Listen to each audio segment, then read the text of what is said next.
सावन के आखिरी सोमवार शिवलिंग पर क्या चढ़ाएं और क्या नहीं। 4 अगस्त 2025 सावन का आखिरी सोमवार। पूरे सावन भर भोलेनाथ के भक्त उपवास रखते हैं, जलाभिषेक करते हैं और शिवलिंग पर तरह तरह की सामग्री चढ़ाते हैं।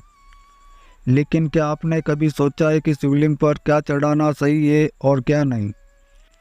क्योंकि सावधानी और श्रद्धा दोनों ही शिव पूजा में जरूरी है। इस वीडियो में हम जानेंगे आप शिवलिंग पर क्या चढ़ा सकते हैं और आपको शिवलिंग पर क्या नहीं चढ़ाना चाहिए, और पूजा की शुद्ध विधि, ताकि भोलेनाथ आपसे खुश होकर जीवन के सारे संकट हर ले। तो चलिए शुरू करते हैं। श्रद्धा और समझ से भरा ये पावन सफर। शिव पुराण और स्कंद पुराण में विस्तार से बताया गया है कि भगवान शिव को कौन कौन सी चीज़ें खास तौर से पसंद है, इसलिए आपको क्या क्या चीज़ें चढ़ाना चाहिए। तो चलिए जानते हैं।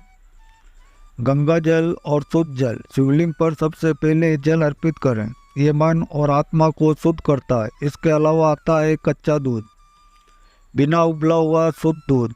शिवलिंग पर चढ़ाने से पुण्य मिलता है और जीवन में शांति आती है। बेलपत्र, जिसे बेलपत्र भी कहते हैं, 3 पत्तियों वाला बेलपत्र भोलेनाथ को बेहद ही प्रिय है। ध्यान रहे पत्र फटा हुआ ना हो। इसके अलावा बात आती है धतूरा और भांग की। ये शिव जी के प्रिय भोग माने जाते हैं, लेकिन इन्हें साफ करके चढ़ाएं।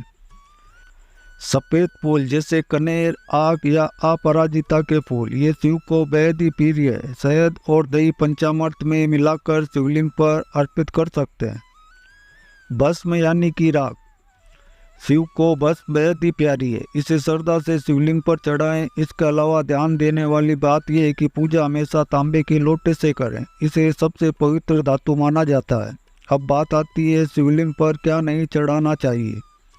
तुलसी के पत्ते। तुलसी माता भगवान विष्णु को समर्पित है, शिवलिंग पर तुलसी चढ़ाना वर्जित है। केतकी के फूल। एक बार केतकी ने झूठ बोला था शिवजी के सामने, तब से शिवजी ने इसे नकार दिया। इसके अलावा आता है नारियल जल। नारियल और उसका पानी शिव पूजा में नहीं चढ़ाया जाता। सिंदूर या हल्दी ये देवी पूजा में प्रयुक्त होते हैं, शिवलिंग पर नहीं। लाल फूल जैसे गुलाब या गेंदा ये शिवजी को नहीं चढ़ाए जाते। लोहे या फिर प्लास्टिक के बर्तन से जल ना चढ़ाएं, सिर्फ तांबे, चांदी या स्टील का इस्तेमाल करें। हाँ, अगर अज्ञानता में गलती हो गई हो तो भोलेनाथ से क्षमा भी कर सकते हैं, बस सच्चे मन से माफ़ी मांग लें।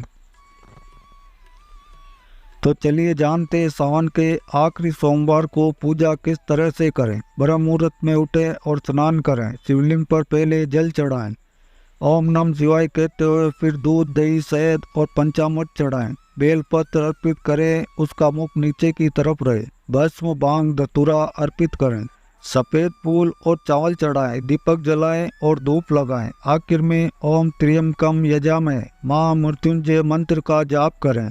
इस विधि से पूजा करने पर मनोकामनाएं पूर्ण होती है और शिव कृपा से जीवन के संकट दूर होते हैं। भोलेनाथ सिर्फ चढ़ावे से नहीं, भावना और सच्चे मन से खुश होते हैं।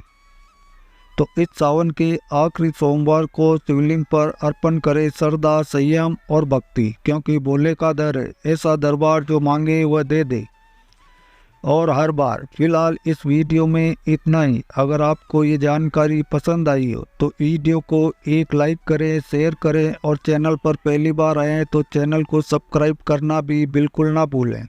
वीडियो के अंत तक बने रहने के लिए आपका धन्यवाद। आपका दिन शुभ हो।